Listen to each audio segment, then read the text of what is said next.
ಇವತ್ತೇನು ದಾವಣಗೆರೆ ಜಿಲ್ಲಾ ಮಾದಿಗ ಸಂಘಟನೆಗಳ ಒಕ್ಕೂಟದ ವತಿಯಿಂದ ನಾವು ದಾವಣಗೆರೆ ಬಂದನ್ನು ಕರೆದಿದ್ದೇವೆ. ಎಚ್.ಎನ್. ನಾಗಮೋಹನ್ ದಾಸ್ ಅವರ ವರದಿ ಏನಿತ್ತು ಆ ವರದಿಯನ್ನು ಯಥಾ ಪ್ರಕಾರವಾಗಿ ಜಾರಿಗೊಳಿಸಬೇಕು. ಅದೇ ರೀತಿಯಾಗಿ ಆ ವರದಿ ಪ್ರಕಾರನೇ ನೀವು ನೇಮಕಾತಿ ಹುದ್ದೆಯನ್ನು ಭರ್ತಿ ಮಾಡ್ಕೊಳ್ಬೇಕಂತೇಳಿ ಇವತ್ತು ಸರ್ಕಾರದ ವಿರುದ್ಧ ಖಂಡಿಸಿ ನಾವು ಈ ಬಂದನ್ನು ಕರೆದಿದ್ದೇವೆ. ಈ ದಿನ ನೀವು ನೋಡ್ಬೋದು, ಅತಿ ಹೆಚ್ಚು ಸಾವಿರಾರು ವರ್ಷಗಳಿಂದ ತುಳಿತಕ್ಕಾಗಿರೋ ಒಂದು ಸಮಾಜ ಅಂದರೆ ಮಾದಿಗ ಸಮಾಜ. ಈ ಹಿಂದೆ ಇದೇ ನೆಲದಲ್ಲಿ ಹುಟ್ಟಿರ್ತಕ್ಕಂಥ ಮಕ್ಕಳನ್ನ ನಾಯಿ ನರಿ ಹಂದಿ ಕಡೆಗಿಂತಲೂ ಇಲ್ಲಿ ನಡೆಸ್ಕೊಂಡಂಥ ಅವನಿ ಇತಿಹಾಸ ಇದೆ. ಇವತ್ತು ಏನು ನಮ್ಮ ಸಂವಿಧಾನಬದ್ಧವಂಥ ಸುಪ್ರೀಂ ಕೋರ್ಟ್ ಎಲ್ಲ ವರದಿಗಳು, ಮಾಧುಸ್ವಾಮಿ ವರದಿಯನ್ನು ಮೂಲಿಗುಂಪು ಮಾಡಿದ್ರು, ಕಾಂತರಾಜ್ ವರದಿಯನ್ನು ಮೂಲಿಗುಂಪು ಮಾಡಿದ್ರು, ಸದಾಶಿವ ಆಯೋಗ ವರದಿಯನ್ನು ಮೂಲಿಗುಂಪು ಮಾಡಿದ್ರು. ಅದೇ ರೀತಿಯಾಗಿ ಈ ದಿನ ಎಚ್.ಎನ್. ನಾಗಮೋಹನ್ ದಾಸರು ಒಂದು ವರದಿಯನ್ನು ಸಲ್ಲಿಸಿದ್ದಾರೆ. ಸುಪ್ರೀಂ ಕೋರ್ಟ್ ಕೂಡ ಆದೇಶ ಸಲ್ಲಿಸಿತ್ತು, ನಿಮ್ಮ ಒಂದು ಅಧಿಕಾರದ ವ್ಯಾಪ್ತಿಯಲ್ಲಿ ನೀವು ಅಲ್ಲಿರ್ತಕ್ಕಂಥ ಜನರಿಗೆ ಜನಸಂಖ್ಯೆ ಆಧಾರದ ಮೇಲೆ ನೀವು ಏನು ಒಳ ಮೀಸಲಾತಿಯನ್ನು ವರ್ಗೀಕರಣ ಮಾಡಿಕೊಡ್ರಿ ಅಂತೇಳಿ.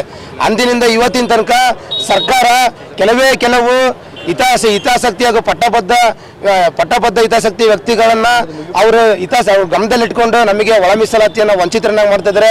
ಸನ್ಮಾನ್ಯ ಸಿದ್ದರಾಮಯ್ಯ ಸಾಹೇಬ್ರವರೇ, ಮಾದೇವಪ್ಪ ಆಗಿರ್ಬೋದು, ಪರಮೇಶಪ್ಪ ಆಗಿರ್ಬೋದು, ಪ್ರಿಯಾಂಕ ಖರ್ಗೆ ಆಗಿರ್ಬೋದು, ಅವರು ನಿಮ್ಮ ಹೆಗಲೇರಿ ಕೂರ್ತಿರ್ತಕ್ಕಂಥ ಶನಿಗಳವರು.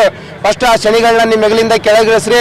ನಿಮ್ಮನ್ನು ಸಾಮಾಜಿಕ ನ್ಯಾಯದ ಅಧಿಕಾರ ಅಂತ ಕರೀತಾರೆ, ಸಾಮಾಜಿಕ ನ್ಯಾಯದ ಸುಧಾರಕ ಅಂತ ಕರೀತಾರೆ, ಅಹಿಂದ ನಾಯಕ ಅಂತ ಕರೀತಾರೆ. ನೀವು ಅಹಿಂದ ನಾಯಕ ಅಲ್ಲ, ಕೇವಲ ಅಹಿಂದ ಅಂತ ಬಂದಾಗ ಮಾತ್ರ ನೀವು ಬಾಬಾ ಸಾಹೇಬ್ರನ್ನ ನೆನೆಸ್ತೀರಿ, ಸಂವಿಧಾನದ ಬಗ್ಗೆ ಮಾತಾಡ್ತೀರಿ. ಈ ದೇಶ ಅಂತಂದರೆ ಬರೀ ಕಲ್ಲು ಮಣ್ಣು ಗಿಡ ಮರಗಳಿಂದ ಕೂಡಿರೋದಲ್ಲ, ನಮ್ಮಂಥ ದಲಿತರ ರಕ್ತದಿಂದ ಕಟ್ಟಿರ್ತಕ್ಕಂಥ ದೇಶ ಇದು. ನಾವು ಕೂಡ ಇಲ್ಲಿ ಜೀವಂತ ಉಸಿರಾಗಿದ್ದೇವೆ.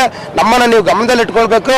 ಇಂಥವರೆಲ್ಲ ಬದಿಗೊತ್ತಿ ಸಾಮಾಜಿಕ ಅಧಿಕಾರ ಅಂತ ಏನು ಕರೀತಾರಲ್ಲ ಆ ಮಾತನ್ನ ಉಳಿಸ್ಕೊಳ್ರಿ. ಅಹಿಂದ ಅಂತ ಬಂದಾಗ ಸಂವಿಧಾನದ ಬಗ್ಗೆ ಮಾತನಾಡದೆ ನಮ್ಮ ವಿಚಾರಗಳು ಬಂದಾಗ ಒಳ ಮೀಸಲಾತಿಯನ್ನು ಕರೆಕ್ಟಾಗಿ ನಮ್ಮ ಪಾಲನೆ ನಮಗೆ ಹಂಚಿಕೆ ಮಾಡೋದ್ರ ಮೂಲಕ ನೀವು ನಿಜವಾದ ಅಧಿಕಾರ ನಾಯಕ ಸಮಾಜದ